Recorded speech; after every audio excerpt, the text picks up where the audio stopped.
निर्जला एकादशी से जुड़ा एक और प्रश्न है कि अगर कोई व्यक्ति निर्जला एकादशी के दिन बाहर में कहीं ट्रैवल कर रहा है या फिर घर से बाहर किसी और स्थान पर है तो उसे एकादशी कैसे करनी चाहिए।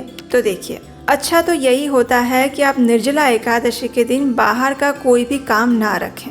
ऐसा कोई भी आयोजन या कार्यक्रम निर्जला एकादशी से पहले या फिर उसके बाद करें।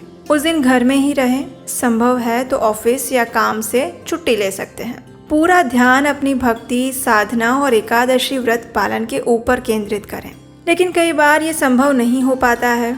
कोई इमरजेंसी काम आ गया, इमरजेंसी मीटिंग आ गई या फिर कोई ऐसा कार्यक्रम आया जिसे आप टाल नहीं सकते। तो ऐसे में आप अपनी क्षमता अनुसार निर्जला व्रत रख सकते हैं। सुबह बाहर जाने से पहले प्रातःकालीन एकादशी नियमों का सारा पालन कर लें। उसके बाद दिन में जितना संभव हो सके उतनी देर निर्जल रहकर उपवास करें।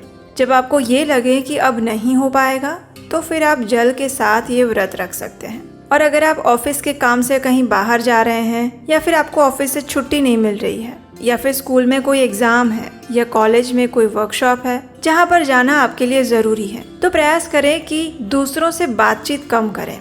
ज्यादा बात करने से हमारी ऊर्जा का व्यय होता है और फिर आपको पानी की आवश्यकता ज्यादा पड़ेगी। तो इसलिए प्रयास करें जितना कम बोल सके और जितनी कम अपनी ऊर्जा का व्यय कर सके।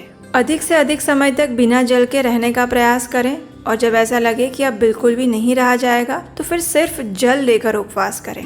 लेकिन ये सब कुछ करते हुए भी, बाहर रहते हुए भी अपनी चेतना में सदैव श्री कृष्ण का स्मरण और चिंतन अवश्य रखें। जब भी मौका मिले हरे कृष्ण महामंत्र की माला पर जप शुरू करें या फिर मन में ही मंत्र का उच्चारण करते रहें। इस प्रकार आप अधिक से अधिक प्रामाणिक प्रयास के द्वारा इस निर्जला एकादशी का उपवास कर पाएंगे। अगर चेतना शुद्ध बनी हुई है तो आपका उपवास सफल है।